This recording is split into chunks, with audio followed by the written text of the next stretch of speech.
এবার গোপনে দেশ ছাড়লেন সাবেক রাষ্ট্রপতি আব্দুল হামিদ। তবে বর্ডার পাড়ি দিয়ে কিংবা কন্টেনারবাহী কোনো জাহাজে লুকিয়ে নয়, হজরত শাহজালাল আন্তর্জাতিক বিমানবন্দর থেকে নির্ধারিত ফ্লাইটে ঢাকা ত্যাগ করেন তিনি।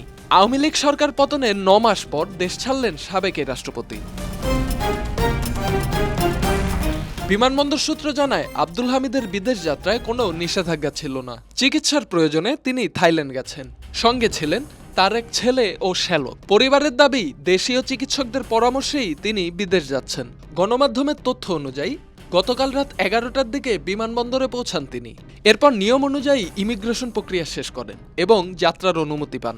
নিষেধাজ্ঞা না থাকায় তার বিদেশ যাত্রায় আইনগত কোনো বাধা তৈরি হয়নি। 4 আগস্ট কিশোরগঞ্জে বৈষম্য বিরোধী ছাত্র আন্দোলনে হামলা ও গুলি চালানোর ঘটনায় সাবেক প্রধানমন্ত্রী শেখ হাসিনা সহ 124 জনের বিরুদ্ধে মামলা হয়। সেই তালিকায় রয়েছে আব্দুল হামিদের নামও। গত 14 জানুয়ারি কিশোরগঞ্জ থানায় মামলাটি দায়ের করা হয়।